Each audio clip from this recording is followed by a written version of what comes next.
everyone, it's Michelle. Welcome to my channel. Today I'm going to be working on a Happy Mail folio, and I usually love to make these out of large 8.5 by 11 envelopes.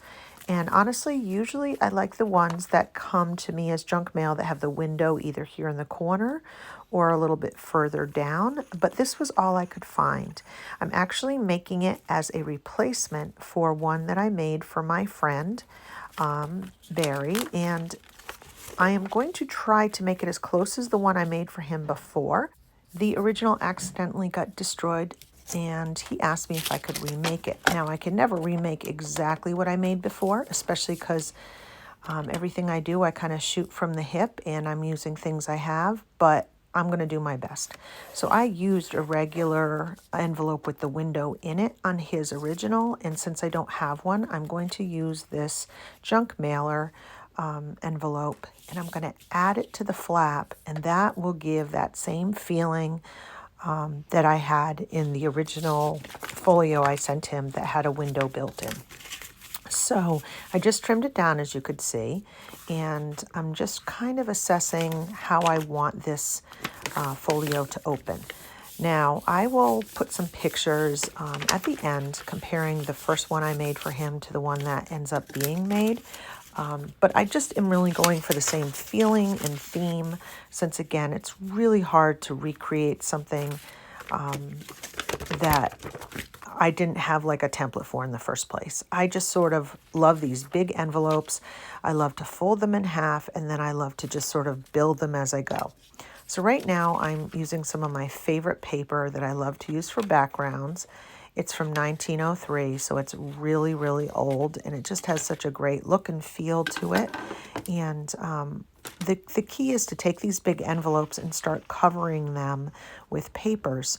So this is actually a really great way to use papers and remnants you have hanging around. It's a really good Scrapbuster. In this case, I'm not using so much scraps because I'm trying to replicate something that I sort of did before, and so I'm choosing papers that will kind of give that same feeling. So I'm just basically starting by putting down backgrounds, and I'm going to start layering paper and items on top of the envelope, which will serve as sort of the skeleton of this project. I'm going to slightly speed up the film because this ends up being a very long video. I would say one of these folios should take about 1 to 3 hours to make. This one takes a bit longer because like I said, I'm trying to recreate something that existed before. So I'm just thinking about it a little bit more than I usually do. I find these folios excellent for Happy Mail gifts because you can really customize them to the person you're thinking of. I don't have the same papers that I used for Barry before, but he's a really good combination of liking things that are hard and soft. So in other words, masculine and feminine. So I like this paper because it's got like masculine colors, but it's got a little bit of a feminine feel, and I think he'll really like that. It's also got a very neutral feeling, which I believe the first flyer, the first folio was. If you were making these for, let's say, resale, you would have to come up with a way to make them really fast. But I like the process of thinking about the person when I'm making them, so I don't mind it taking a little bit of time.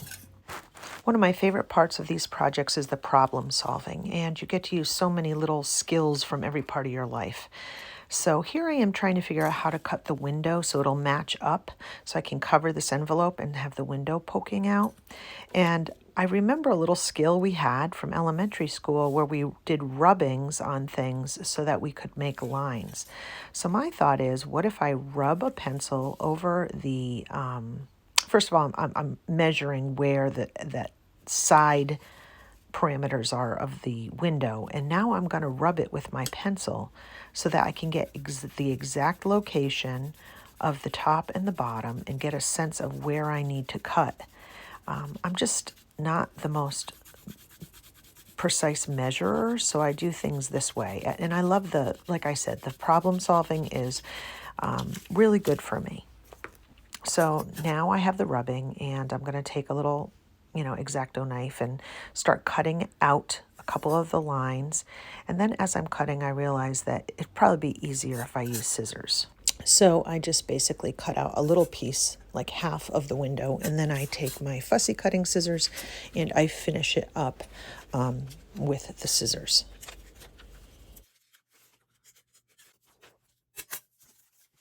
So now I'm going to line it up in the envelope, and it looks like it lines up pretty good, so I'm excited about that. I will take my ink and just ink around the edges so that any little bit of white that shows through kind of blends with the background. And now it's time to glue it in place. So I'm just putting the glue stick on and putting it in place, and I didn't trim the paper ahead of time because I like my papers to fit nicely on the page, and if I measure, I will always end up measuring a little bit wrong, so I just like to put the paper on first and then trim after. So now I'm just doing my final inking, and I will now trim the paper. So I'm just trimming around the envelope so that there's a good fit for this paper, and I'm folding over this side because I think folded over edges look cleaner than cuts if you can. The right hand side is an envelope, so I have to cut that off, but I can fold over the left hand side. And now it's time to place it on the flap. So here it is on the flap, and it fits good and I like it. So now I'm just going to glue it on. And do you see how that little piece of paper flaked off? Well, that's because it's old and brittle, and that's going to become a reoccurring theme on this project, unfortunately. That piece of paper that was, sometimes I have that happen with that older paper, but the one I chose today, obviously was a little bit more brittle than ones I usually choose. So now I'm going to back the side with that same paper so that the other side is consistent. So the flap looks the same when you flip it front to back. And I am trimming that one as well. So now we have our flap. Okay, so now my final touches that I'm going to put on the flap is washi tape, and I'm just going to be putting washi tape around the edges because I really want them to be secure and smooth, and especially the part that is the envelope part. Barry's going to put things in and out of that envelope, so I want that envelope to obviously not be fragile, the edge where things go in and out. And you can see me adding additional glue because, as we know, washi tape sticks great at first, but over time on something that gets used, it can come apart if you don't glue it. So I always put down a little bit of glue underneath my washi tape. So just a little bit, as you're watching me do this, a little history here. I had sent this folio out to my friend Barry a little over a year ago, I think, and I had made an owl theme. And again, like I said, he is a mixed media journal guy like us, and he loves a lot of the same things that I do. So we definitely get each other. And he really loves like things that are natural and nature, but also likes little hints and touches of femininity in there. So I'm going to try to do that. I'm going to use the same book that I used for his first folio, which was an owl book. And what I'm going to try to do that you're going to watch me do now is basically choose papers that all work together, but yet have a little bit of an eclectic, funky feel.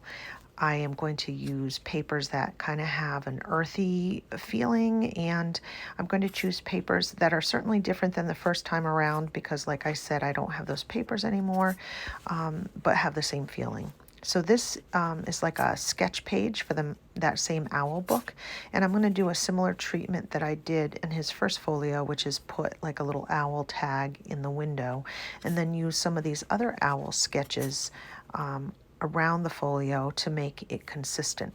So I kind of have this like brown and black theme going, so I found this camera paper, and I'm going to use my ripping ruler to kind of give it a little bit of a uneven edge because I really don't like things that are like hard edges on projects like this. And I'm just, again, trying to cover the paper. That's really all you're doing, is taking this large envelope and covering it with other papers. It provides the structure, and because it's an envelope, when I cut it and fold it, it's going to provide pockets. But obviously I don't want that kind of orangey oak tag color shining through too many places. So I have this little piece of napkin that's a fern, and I'm gonna like decoupage it on the top. So I need to put a little bit of Mod Podge, but as you can see, that was more than a little bit. That was like a lot of it, like more Mod Podge than I could possibly use. So I had to wipe it up a little, and I'm trying to take it from the napkin or from the wet wipe. And then I'm going to Mod Podge on top of it, just so that it's really firmly down and kind of blends into the background. I just kind of want that little nature element popping out from behind the camera paper, and I think that works good. I'm also going to need to ink the camera paper because the edges are very white, and I don't like that whiteness. I want it to blend. And I'm realizing I really need to re-ink my ink pads. They are all kind of on their last leg. I think these are the original ones I started with a few years ago, so I really need to get either refills or some new pads. But that's a me problem, not a you problem. So let's continue on as I'm gluing this page down and making sure that it fits nicely on top of the fern and the vintage text paper. So now that it's glued on, I have it folded over the edge, and I'm just checking to make sure the folding works well, and I kind of like how that looks. Just kind of putting the owl in to make sure that feel is still the same as the first folio. And yeah, it's a little bit of a different size and look, but I like it. So now I have to do the back. So I need to choose a paper for the back. And since this is Happy Mail, and since it's a folio, I've decided to do this sort of vintage letter paper, which I think I like the pop of red and the color. So how am I doing so far, Barry? Do you like my choices? If you haven't received it yet, I hope you're not watching. I'll definitely give you the heads up. So only watch if you want to see it ahead of time. Anyway, so now I have it on the back, and I'm just going to glue it down like I did the other side.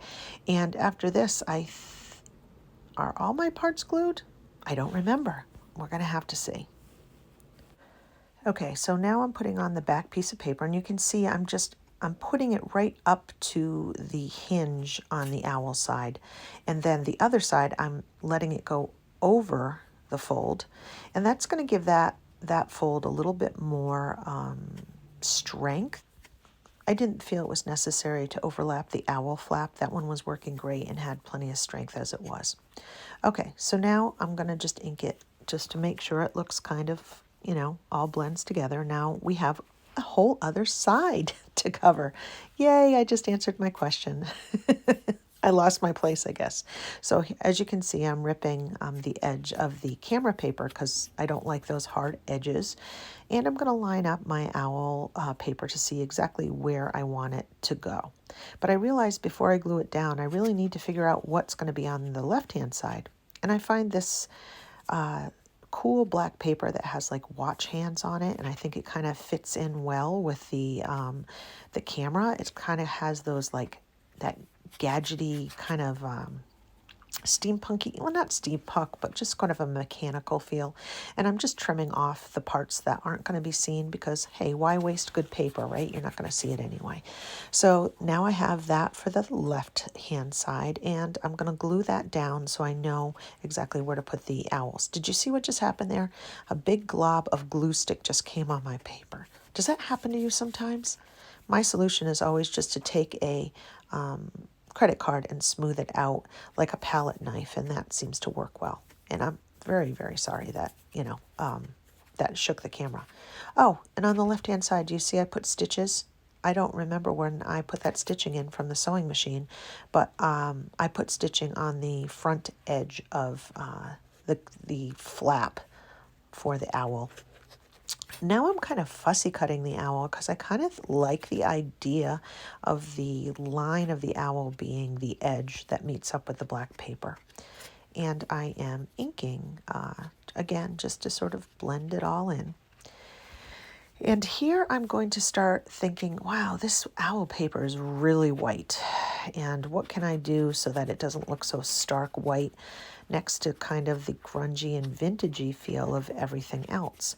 And I decide the best way to handle that is to ink it with my, my ink pads. And then I go and get some of my distress sprays and I start spraying and blotting with a wet wipe because I don't want it to be so strong in some areas, and I like the little sort of like blended look.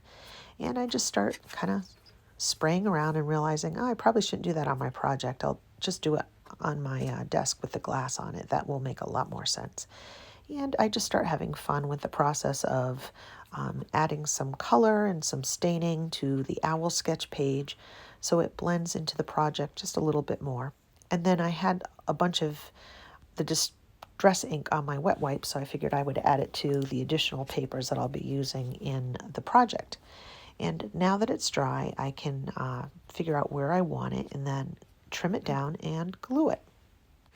So now I'm just kind of gluing it down here and putting it in the right place as carefully as I can.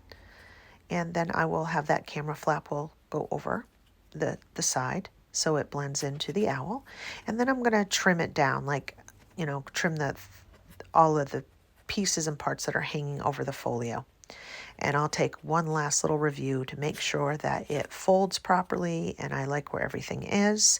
And now is the fun part. Now is the time that we get to actually like decorate it and make pockets and turn it from an envelope to an actual folio. So now I'm going to try auditioning papers to make the pocket, because you need little pockets to stick all your goodies in for Happy Mail, right? So now that paper wasn't going to work as a pocket for me, but I like that like red boost of color.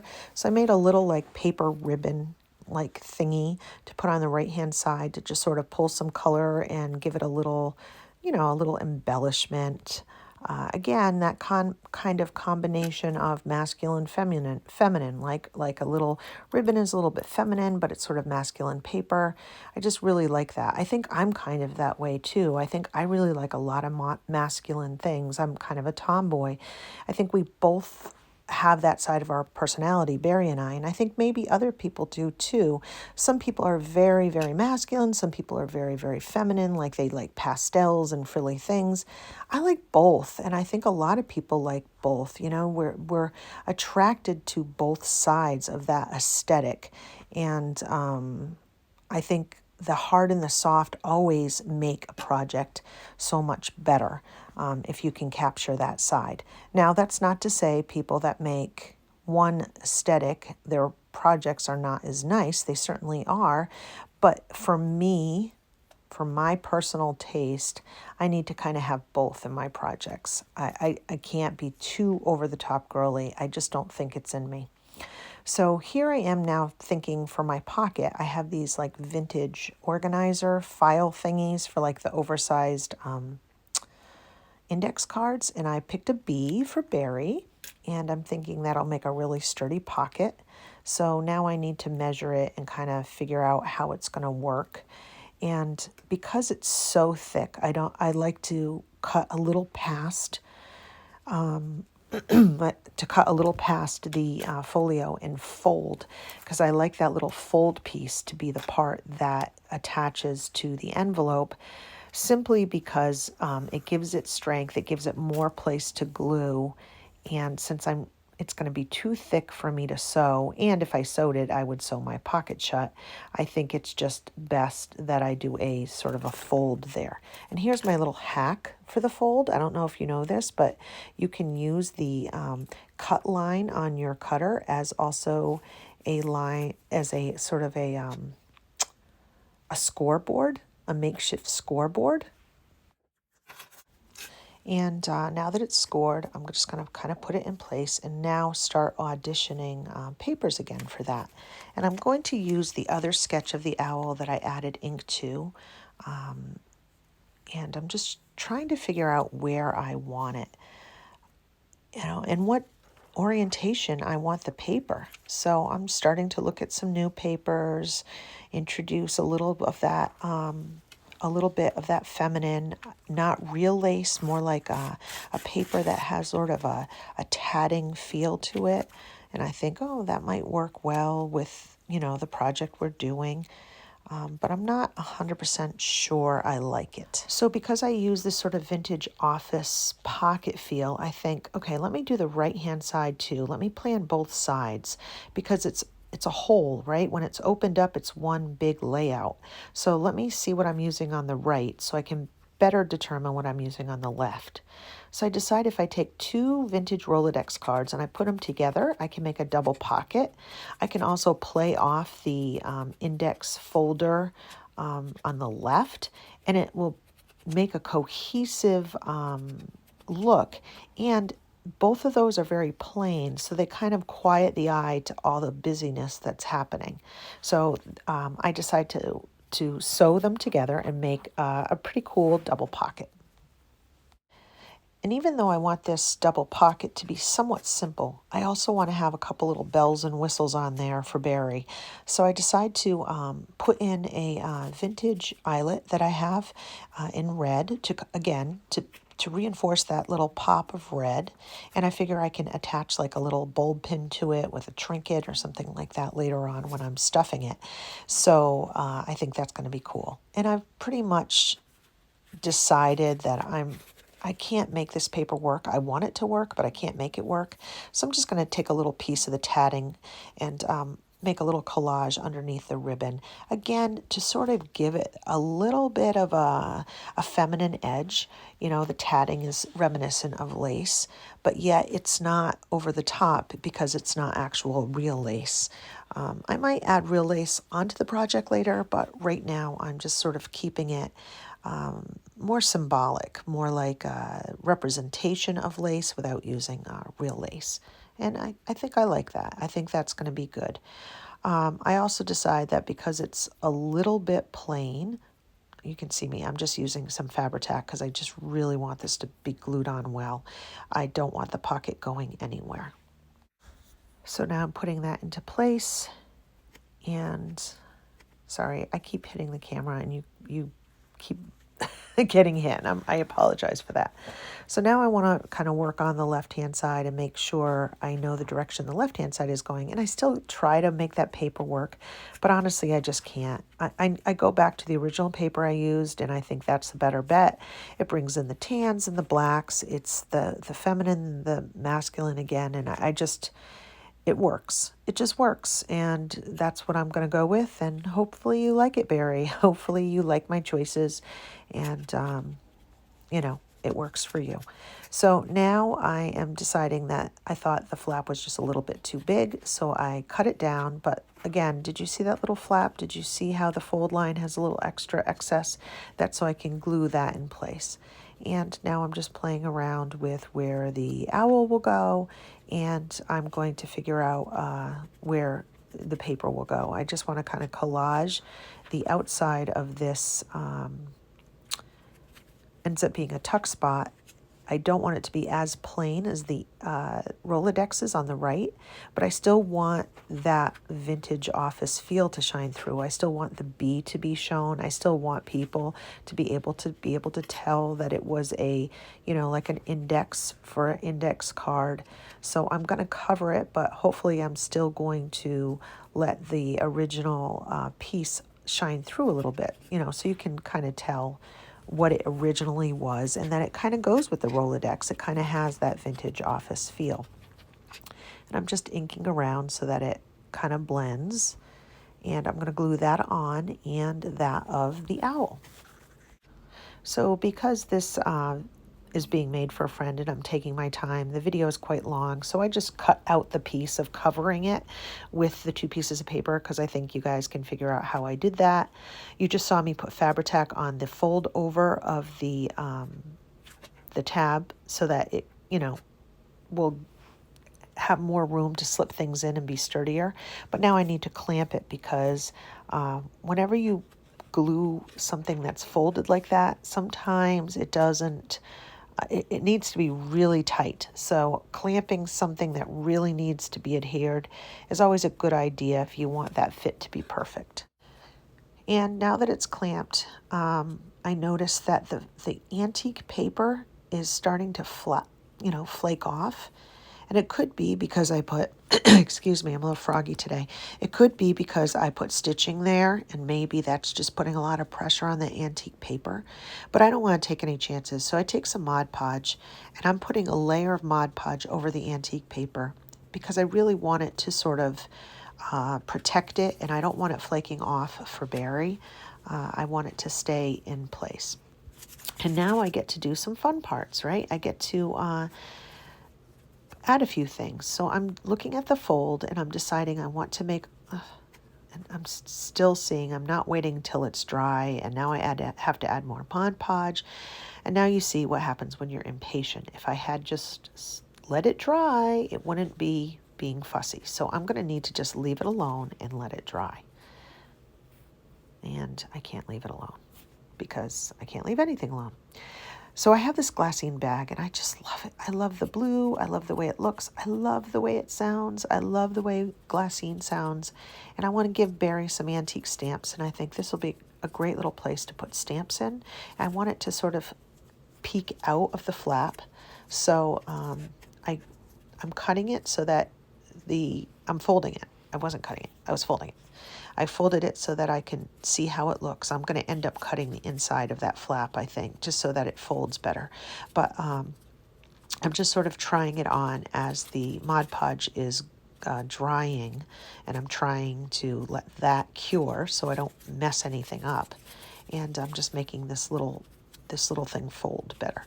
So I just kind of trimmed it, and then I folded it in itself to make that little edge stronger. And now I'm punching a thumb hole just so that it looks cute, and you can tell it's a little envelope to hold things. And then that will be glued on right there, and it'll peek out past the flap, and I really like that. So now that my little stamp pouch is on, I want to make it a little bit cuter. I want to probably write stamps on it somewhere. So I'm just going to go into my little label bin and get a couple vintage labels. This is a digital kit from Tracie Fox.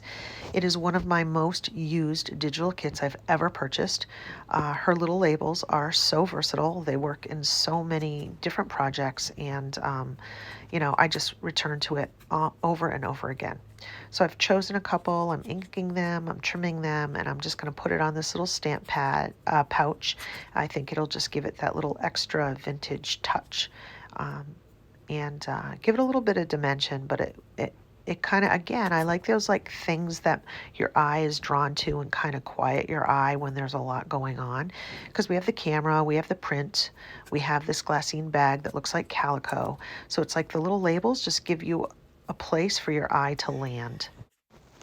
Okay, so now I want to work on the little owl tag that goes into the front envelope. So I'm going to just sort of rip out that owl that I know I want to go into that envelope, and I'm putting it on a piece of, it's rag paper, and I tried to rip it down to make it a better size, but I couldn't even rip it. That's how strong this rag paper is. So I'm edging this, and then I'm going to glue it down on the rag paper. And then once I glue it down and I place it in the pocket, I realize it's too big. So I'm going to need to trim it down. So you're going to see me trim it down so that it fits inside of the pocket properly. Or maybe you won't see me trim it down. Maybe I will cut that out of this video just to save you that. Well, you're going to see it's too big, so I'm going to have to trim it down. Rag paper can be really beautiful to work with, but you can't rip it. And now the sides are too straight, so I'm using this little distressing tool to get it back to look like rag paper again, because rag paper has like a kind of a jagged edge.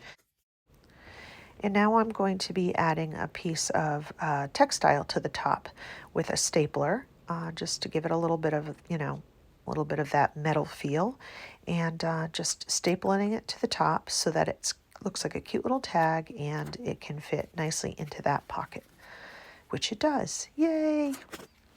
So now we are going to look at the project, and See how it looks so far. I have my nice front flap, and I'm ready to start working on the inside embellishments. So I'm back out with my trusty labels, trying on a few, and deciding that I want to put a little bit of pop of red on the Rolodex pockets, but I don't want it to be too busy, so I think the labels will be a perfect fit. So you're just going to see me trim them, ink them, and glue them. You know, it's like shampoo.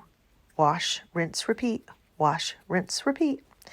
And now I'm just going to like kind of place them in the little position I want them in, and glue them. And we are good to go. We have 2 pockets. We have the little grommet or eyelet to hang something from, and we'll have the cute little labels just to give it that little pop of color. Okay, so one of the best parts about this being in an envelope is that you can make pockets out of it because it's, you know, double layered. So I need to cut the top edge just slightly without trimming into my embellishments so that it can open up into a pocket. So what I really need to do is just sort of make sure I cut it so that it opens and then put a thumb hole in. And now I have a top loading pocket on the right hand side. So I have a top loading pocket on the right hand side. I have the 2 little pockets on the Rolodex. I have the tuck spot on the left hand side. And then I have the little pocket on the front that has the owl tag in. So that gives me plenty of places to add tons of ephemera. You could even put some stitching down the center of your envelope and make the left-hand side also top loading, but I don't want to get all crazy now. I want it to be able to lay flat and look nice. I don't want it to just be like a pillow stuffed with stuff, if that makes sense. And now I'm just adding some washi tape to just sort of fill out those lines and make them smooth. And you know, I'm all about the aesthetics now. It's all the little touches now that make the folio to me look cohesive and professional, or not professional, maybe that's a little lofty, but maybe just sort of like those little touches that make it special, that make it a little bit junk journal-y, if junk journal-y is even a word. So I just added I'm adding another eyelet onto that paper ribbon so that I can hang something off the top. And I'm indecisive about which side I want the front of the eyelet, and I decide to do it so that the front of the eyelet sticks out when the folio is closed. I don't know which way Barry will prefer it, but since I'm making it, I'm doing it the way I would do it, so hopefully he will agree. And now I'm thinking, okay, what can I put on the inside of the little flap folio to make it even a little bit better? And I decide to take this coin envelope, and I am going to stick a little textile on there so that it's kind of dresses it up a little bit and gives it a vintage feel. And I can't remember if, I think I did have a little coin envelope on the first one I made you, Barry. I can't quite remember. Probably not exactly the same location of pockets and such, but it's very similar, I think. And I could just glue it down flat, which would just give it a good stick to the inside flap, or I can take the glue and just do it on the border of the back. And by doing that, you make an additional tuck spot in the back of the envelope. I hope you know what I'm saying there. So in other words, once it dries, I could stick something small in there like a pencil or like, I don't know, a feather, or maybe even a really tiny ruler. Something that can stick out the back, and then you can still use the coin envelope. So I'm looking at it now, and I'm trying to decide, is there anything else I want to do to it? I like to, obviously check all of my work. I think that the bottom of the folio doesn't seem finished enough for me, so I'm going to add some washi tape to it, and again, making sure I use glue. Now you're going to see a different technique here. I'm not going to fold the washi over. I'm actually just going to put it flat, and then I'm going to go on the other side and put it flat, and I'm going to glue it against itself, and then I'm going to adhere it and trim it. And that's because sometimes when you fold washi over time, it kind of releases, and I don't want that to happen on the bottom of the folio. So if it's sticking to itself and you trim it, then it's not going to go anywhere. and I just want that little finished edge.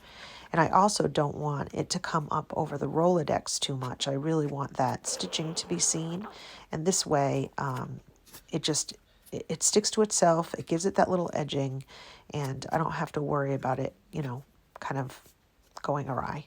And now I'm just looking at all my little tuck spots and the folio, and I think it looks good. Stop, stop, stop.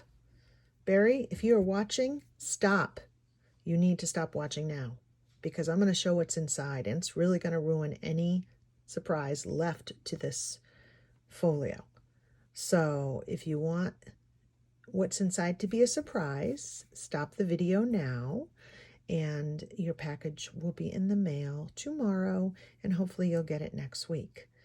I don't want your surprise ruined, so I hope you can wait until then. For the rest of you, let's fill this folio. Okay, so now it's stuffing time, right? I have my folio ready to stuff, and I think this is kind of the fun part, right? So this is the tag. I'm going to write a note on the back to Barry, so we'll wait until the end there. Okay, so I have this great stack of vintage stamps from around the world. I picked different colors, and I think the glassine bag is perfect for the stamps, so I'm going to put those in there. Ta-da! That's nice. I know he'll use those. Now inside, what do I want to put? Oh, a random stamp. So my friend Colleen Atara, she always sends hearts in her packages, and I had a heart stamp, so I started a die cutter, so I started doing the same. It's always fun to get a little extra love that you can collage with, or, you know, it's just fun to get a little extra love. This is vintage wallpaper. I love the brocade. It's going in that little tuck spot I told you about when we made the folio. This is just a tea-dyed shape that Barry can use in his mixed media. A couple of vintage pieces. One's a digital, one's authentic, and these great labels that I got. I think I have two that I'm going to stuff in there for him. I have some stickers that, you know, they're not old, but they look old. And now I'm deciding to move this to this side because I have an idea. We are going to make something special for this other side. I have all these little pieces of vintage textiles, and I'm going to take this bingo card. Oops, little fussy cut. I'm going to take this bingo card, and I am going to stack them all on here to keep it from getting all crumpled. And then I'm going to tie that with a piece of baker's twine. And I'm reserving the other little piece of crochet just because you'll see at the end that I'm going to dangle it like an embellishment. So I'm just going to wrap it. This is going to give support to the textiles. It looks cute. And here's that little extra piece that makes it look a little bit like a charm, which I really like. Cute. I'll put the other tag on front to keep it supported, and it gets stowed in the top feeding pocket. Now, for this, I've taken a bunch of little scraps, some from this project, some just from my stash. I'm arranging them and layering them so they have a neat little order. I'm going to trim that bottom off. And then I'm taking this folded cardboard, I'm putting it over the top, and I'll staple it, and I'm going to make a little scrap sampler for Barry that he can pull little pieces of paper from when he is doing his mixed media. Some of it's from the folio, so it matches well, and some of it is just neat stuff. And I'm going to make sure I put one more owl sketch right in the front, just like that. And I think I need one little short piece in the front. I'll have to cut it. I want to use it as sort of like a place to put a label. So I'm just going to cut a little piece and put it right in there. And I'm just layering it, doing some last minute, you know, fiddling around, and just trimming this straight. Then I'm going to take my stapler, and then I am going to staple across and make sure all the paper gets caught in the staples. And I just think these are so fun and cute and easy, and that looks great. So now I want to make it look a little nicer, and Barry is a fan of lace, so I am going to put a little bit of lace on here because I don't think I've included any real lace yet in his project. And I think I'll glue it on with some Fabri-Tac, and it'll just give a nice little finished edge to the sampler, and at the same time it'll hide the staples. And on the back, I'll probably put washi tape to hide the back of the staples, and also just so the back of the staples don't catch on anything. So let me get that washi. Okay, so now I'm just going to put washi on the back. And yes, I did put glue underneath it. You just didn't see me do it. I didn't put everything on camera just to save time. And now I'm choosing a couple more little labels for the front of the sampler. I'm just going to stick that on with some glue, and that's going to just kind of give it that last little finished little bit. Those little samplers are so easy to make and so cute. And just think of all the pretty papers you can put inside them. Okay, so I don't know. I just found these stamps. I think they came out of the drawer when I was getting my labels, and I thought, hey, let's add some more stuff to the folio. Why not? Okay, so now I am writing scrap sampler on the front of the scrap sampler, simply because I want to. I'm not a huge fan of my handwriting, but it is a scrap sampler. And then I'm also going to write on the front of the stamp pouch, because that's where we keep our stamps. And I like things neatly labeled. And now I think the last little touches are like the little embellishments. So I found a little metal embellishment that says hello, and since it's Happy Mail, I thought, well, that's kind of fitting. So I'm going to clip that onto that little eyelet that we have inside. And then I think that I need a little bit more room. Like not a little bit more room. I feel like there's too much room. There's too much black showing. I need something else. So I go get one of my vintage ledgers, and I decide that I will give Barry a piece of the blank paper and a piece of like written on pages. And I'm going to fold them differently because I want the layers to be different. Even though it's the same size paper, by folding it differently, you have different layers that peek out differently. And I like that the tall one will stick out the top, and maybe that ledger number will stick out the top. I think it's page 142. I wonder if 142 has any meaning to Barry. I guess we'll find out. I'm adding some twine on the eyelet that sticks off of the ribbon. And now I'm going to write out his little tag. And as I write this tag, I hope that you enjoyed watching how to make a folio. It's certainly easy. It's certainly fun. And I think people love getting them. You can use things that you have around your workspace. It can be a really just creative and fun way to connect with a friend. And I think everybody loves getting a package like this and opening it, especially when you've taken care to put things together in a way that feels special. As I tie it with a piece of sari silk, well, it's not actually sari silk, but it's similar. I hope that Barry likes it. I hope he feels like it's similar to the one I made him before. And I'll put pictures at the end. You can compare it and see what you think. I hope you'll try this. It's super fun. If this was helpful, please like. I'd love for you to subscribe. Hopefully my channel provides some inspiration. Thanks for joining me today, guys. I really appreciate it. Bye.